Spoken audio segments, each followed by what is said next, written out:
ഇപ്പൊ പൊതുവായി കേട്ടോണ്ടിരിക്കണല്ലോ വാട്ടർ ഫാസ്റ്റിങ്ങിനെ കുറിച്ചിട്ട്. അപ്പൊ ആർക്കൊക്കെ വാട്ടർ ഫാസ്റ്റിംഗ് എടുക്കാം, ആർക്കൊക്കെ എടുക്കാൻ പാടില്ല എന്നുള്ളതിനെ കുറിച്ചിട്ട് സാറിന്റെ അഭിപ്രായം ഒന്ന് പറയൂ. വളരെ പ്രസക്തമായ ഒരു ചോദ്യമാണ് വാട്ടർ ഫാസ്റ്റിങ്ങിനെ പറ്റിയിട്ട്. കാരണം നമ്മളെ സമൂഹത്തില് ഭക്ഷണം കഴിച്ചെങ്കിലേ ജീവൻ നിലനിൽക്കുകയുള്ളൂ എന്നൊരു വിശ്വാസമുണ്ട്.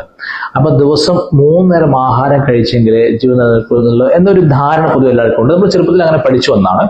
അതുകൊണ്ട് വാട്ടർ ഫാസ്റ്റിംഗ് കേൾക്കുമ്പോൾ തന്നെ ഒരു ഭയമാണ്.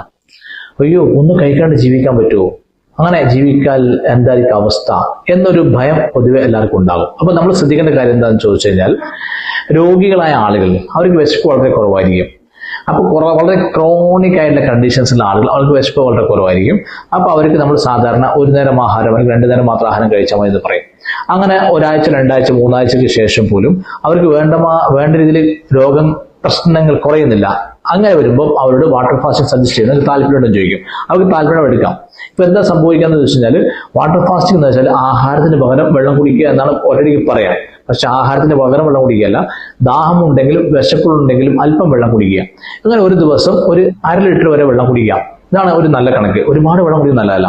അപ്പൊ ദാഹമുണ്ടെങ്കിലും വിശപ്പുണ്ടെങ്കിലും 1/2 ലിറ്റർ മാത്രം വെള്ളം കുടിക്കുക. അപ്പൊ ആ ഒരു ലെവലിൽ വെള്ളം കുടിക്കുമ്പോൾ സ്വാഭാവികമായി നമ്മൾ മനസ്സിലാക്കേണ്ടത്, സാധാരണ ഒരു ജീവിതം നയിക്കാൻ പാടില്ല, ഒരു പരിപൂർണ വിശ്രമത്തിലാണ് വേണ്ടത്. അപ്പൊ ഒരു പരിപൂർണ വിശ്രമത്തിന് വേണ്ടി ഒരുങ്ങുക.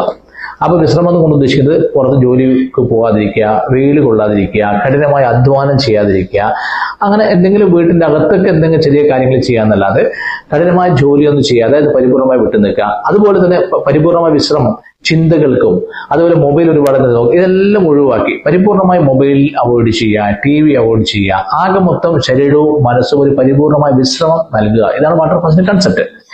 ഇത് ശരിക്കും പറഞ്ഞാൽ പ്രായപൂർത്തി ആർക്കും നല്ലതാണ്. ഇപ്പൊ 10 വയസ്സ് 15 വയസ്സ് കഴിഞ്ഞ് ആർക്കും ആരോഗ്യ പ്രശ്നം ഉണ്ടെങ്കിൽ ഇത് ഉപയോഗപ്പെടുത്താം, ഏത് പ്രായത്തിലും ഉപയോഗപ്പെടുത്താം. സാധാരണ നമ്മൾ വായിച്ചു നോക്കിയാൽ മഹാത്മാഗാന്ധിജിയൊക്കെ വാട്ടർ ഫാസ്റ്റിങ്ങിന്റെ ഒരു പ്രചാരകനായിരുന്നു. അന്ന് വാട്ടർ ഫാസ്റ്റിംഗ് എന്നല്ല പറയാ, ഉപവാസം എന്ന് പറയാ. ഉപവാസം കൊണ്ട് ഉദ്ദേശിക്കുന്നത് വാട്ടർ ഫാസ്റ്റിംഗ് തന്നെയാണ്. അപ്പം ചരിത്രം നോക്കുമ്പോൾ മഹാത്മാഗാന്ധിജി 21 ദിവസമൊക്കെ വാട്ടർ ഫാസ്റ്റിംഗ് എടുത്ത് കാണാൻ കഴിയുന്നുണ്ട്.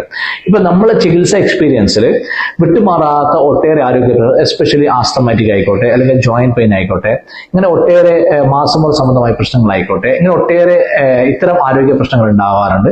ഇത്തരം ആരോഗ്യ പ്രശ്നമുള്ള ആളുകൾക്ക് വാട്ടർ ഫാസ്റ്റിംഗ് പ്രയോജനം ചെയ്യും. ഇപ്പൊ സ്ത്രീകളാണെങ്കിൽ, എസ്പെഷ്യലി മാസമുറ സംബന്ധമായ ശക്തമായ പ്രയാസം അനുഭവിക്കുന്ന സ്ത്രീകളാണെങ്കിൽ ഇവർക്കൊക്കെ തന്നെ മാസമുറ സമയത്ത് വാട്ടർ ഫാസ്റ്റിംഗ് എടുക്കാവുന്നതാണ്. അപ്പൊ വീണ്ടും ഞാൻ പറഞ്ഞ ഓർമ്മ വേണം, ഒരു പരിപൂർണമായ വിശ്രമം. പൊതുവെ അക്യുപഞ്ചർ ചികിത്സകരൊക്കെ തന്നെ സ്ത്രീകൾക്ക് മാസമുറ സമയത്ത് അവരുടെ വിശ്രമം ആവശ്യപ്പെടും, അതുപോലെ കുളിക്കേണ്ട എന്ന് ആവശ്യപ്പെടും, അതേപോലെ തന്നെ കഠിനമായി ജോലി ചെയ്യേണ്ടെന്ന് ആവശ്യപ്പെടും. അപ്പൊ ഇതേപോലെ വാട്ടർ ഫാസ്റ്റിംഗും ആ സമയത്ത് എടുക്കാം. എസ്പെഷ്യലി ഏറ്റവും ചുരുങ്ങിയത് ബ്ലീഡിംഗ് ഉള്ള 3-4 ദിവസം വാട്ടർ ഫാസ്റ്റിംഗ് എടുത്താൽ നന്നായിരിക്കും. വാട്ടർ ഫാസ്റ്റിംഗ് എടുത്ത് ശീലം തീരെ ഇല്ലാത്ത ഒരാളാണെങ്കിൽ അയാൾക്ക് വേണമെങ്കിൽ ആദ്യം 1 ദിവസം മാത്രം വാട്ടർ ഫാസ്റ്റിംഗ് എടുത്ത് നോക്കിയിട്ട് അയാൾക്ക് കഴിയുമോ നോക്കണം, എന്നിട്ട് വേണമെങ്കിൽ തുടരാം. പ്രധാനപ്പെട്ട കാര്യം എന്താണെന്ന് ചോദിച്ചാൽ, വാട്ടർ ഫാസ്റ്റിംഗ് എടുക്കാനുള്ളത് അയാളുടെ ശാരീരികമായ ഒരു പവറല്ല, അയാളുടെ മാനസികമായ പവറാണ് വേണ്ടത്. അയാളുടെ തീരുമാനം, ഒരു വിൽ പവർ വേണം, എങ്കിലാണ് സാധനം ചെയ്യാൻ കഴിയുക. പ്രത്യേകിച്ച് കഠിനമായ എന്തെങ്കിലും ക്രോണിക് ഡിസോർഡർ ഉള്ള ആളെ സംബന്ധിച്ച് അയാൾക്ക് വിശപ്പുണ്ടാവില്ല. അപ്പൊ ആ വിശപ്പില്ല എന്ന കാര്യം കൃത്യമായി ശ്രദ്ധിച്ചിട്ട് അതിനെ ശ്രദ്ധിച്ചുകൊണ്ട് ഇയാൾ ആഹാരം ഒഴിവാക്കിയിട്ട് ഇതേപോലെ വെള്ളം മാത്രം കുടിക്കുകയാണെങ്കിൽ വലിയ പ്രയോജനം ചെയ്യും. പ്രത്യേകിച്ച് രാത്രി നേരത്തെ ഉറങ്ങുകയും രാത്രി പുലർച്ചയ്ക്ക് പറ്റുമെങ്കിൽ 4 മണിക്ക് മുമ്പ് എഴുന്നേറ്റ് ആ സമയത്ത് ഉറങ്ങാതിരിക്കുക. എന്തെങ്കിലും ചെറിയ വ്യായാമം ചെയ്യാം. വ്യായാമം ഞാൻ ഉദ്ദേശിക്കുന്നത് മെഡിറ്റേഷൻ പോലെ എന്തെങ്കിലും ചെയ്യാമെങ്കിൽ പ്രാർത്ഥിക്കാം, അങ്ങനെയൊക്കെ ചെയ്യാം. അങ്ങനെയല്ലാതെ വേറെ കഠിനമായ വ്യായാമമൊന്നും ചെയ്യാൻ പാടില്ല. അപ്പൊ ഈ രീതിയിൽ വാട്ടർ ഫാസ്റ്റിംഗ് ഉപയോഗപ്പെടുത്താവുന്നതാണ്. എല്ലാ പ്രായക്കാർക്കും ഉപയോഗപ്പെടുത്താം. വല്ലാതെ വാർദ്ധക്യത്തിന്റെ അങ്ങേയറ്റത്തെ വാർദ്ധക്യ സഹജമായ മോർ ദാൻ 80+ ഏജ് ഗ്രൂപ്പ് ഉണ്ടാവും.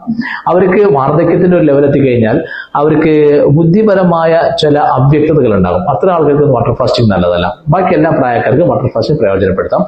രോഗമില്ലാത്ത ആളുകൾ വാട്ടർ ഫാസ്റ്റിംഗ് എടുക്കാണ്ടിരിക്കുക എന്നുള്ളത് എൻ്റെ അഭിപ്രായം. ഒരു ആരോഗ്യ പ്രശ്നമില്ല, ഒരു ബുദ്ധിമുട്ടുമില്ല, അങ്ങനത്തെ വാട്ടർ ഫാസ്റ്റിംഗ് എടുക്കാണ്ടിരിക്കുക നല്ലത്. എസ്പെഷ്യലി എല്ലാതരം ചർമ്മരോഗങ്ങളായിക്കോട്ടെ, മാസമുറ സംബന്ധമായ രോഗങ്ങളായിക്കോട്ടെ, അല്ലെങ്കിൽ മറ്റേ തരത്തിലുള്ള ക്രോണിക് ആയിട്ടുള്ള ജോയിന്റ് പെയിൻസോ അല്ലെങ്കിൽ മറ്റേ തരത്തിലുള്ള രോഗങ്ങളായിക്കോട്ടെ, എല്ലാ രോഗങ്ങൾക്കും വാട്ടർ ഫാസ്റ്റിംഗ് ഒരു നല്ലൊരു റിസൾട്ട് ഉണ്ടാവുന്ന ഒരു കാര്യം തന്നെയാണ്. ഓക്കെ.